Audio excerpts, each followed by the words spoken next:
Hi, Neil Leibovitz here again for another video. I hope you have been enjoying the program. I appreciate the feedback. It's been phenomenal. And as you can imagine, I receive a lot of emails over the material and questions in general. And every month I probably get about 100 different emails. Now what's amazed me is lately it seems that all of my replies or responses end up coming back to a very similar theme, and that's basic sales, which I want to talk about. We cover this extensively in all of the rookie programs and a bit in the advanced seminars, but this is important for everyone right now. Business manager, owner, sales rep, perm recruiter, temp recruiter, you name it. It's critical that we remember the basic element of sales because it can impact everything that you do. And you don't need to remember tons of different closes or techniques because if you come back to the very fundamentals of the business, everything is virtually the same. So recently a question came up of how do you get a candidate to go from number 3 if they're one of the finalists and a client tells you, hey, look, we're close to hiring this person, we have a couple more to see, they're one of our top 3.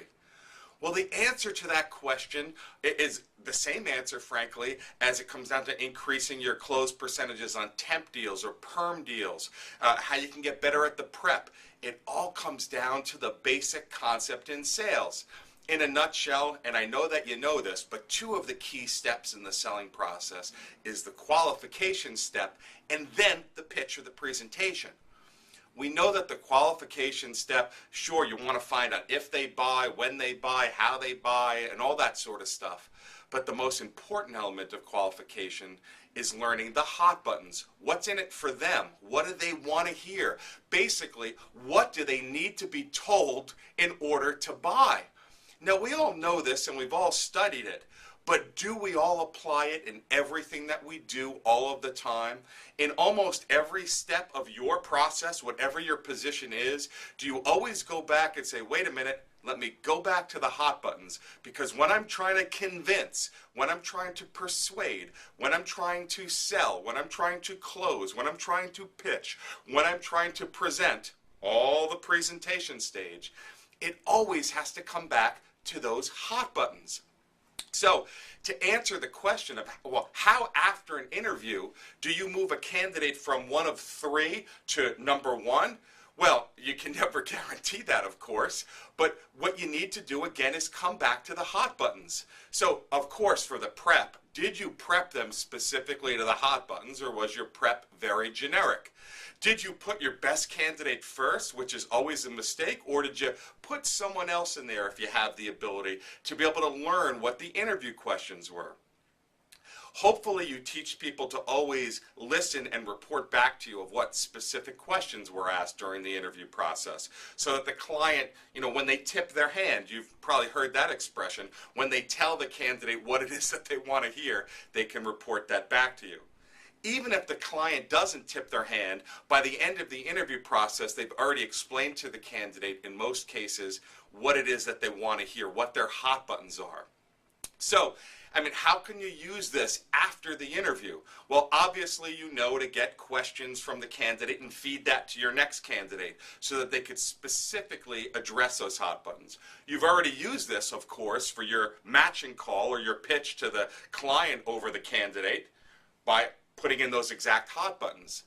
So after the interview, it's critical, and we all know the value and the power of a follow-up note. It's critical that you work with the candidate on the follow-up note to make sure that it's crafted specifically for this client.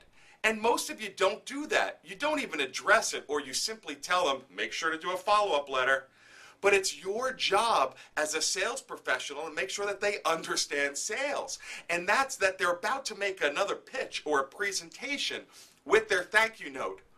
And you need to be involved because they don't know that that thank you note needs to come back to those same hot buttons. So you've already learned them by taking the job order, by debriefing other candidates, by debriefing the client. So now make sure that in this thank you note, they specifically, once again, address these hot buttons.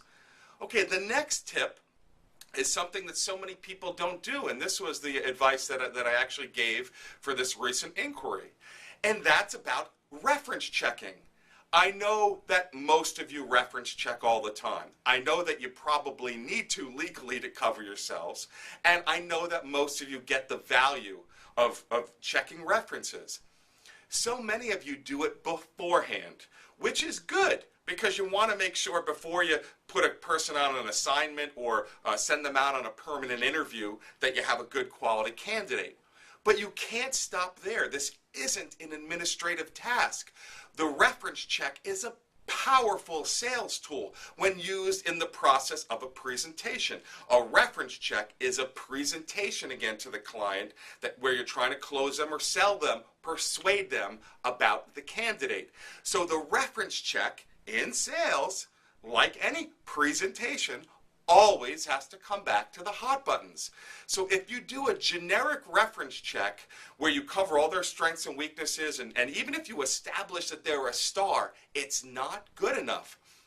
So ideally, you'll do this before even the send out because you've learned, again, the hot buttons. But importantly, once you see a candidate's in the running, even if you've talked to the reference check already twice, I want all of you to call back a new reference or the same reference, and now that you've learned even more throughout the interview process, I need you to ask that reference specific questions that address the hot buttons for that particular job order. So for example, if we've learned through the interview process, a client tipped their hand or they told you that someone's in the running because, boy, they seem really meticulous. And you know what? We need someone meticulous. We need someone really good because we're a small department. We can't afford mistakes.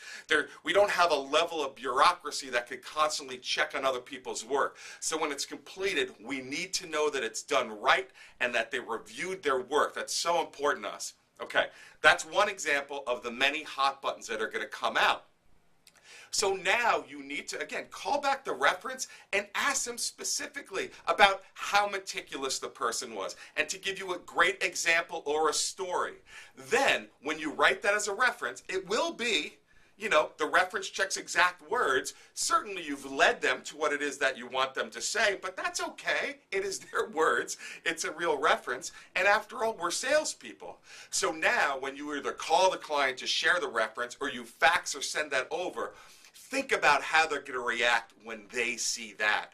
So thank you notes are great tips. Reference checks are great tips. You guys get all this. But remember, sales is always about coming back to the qualification, coming back to the hot buttons and feeding it to them.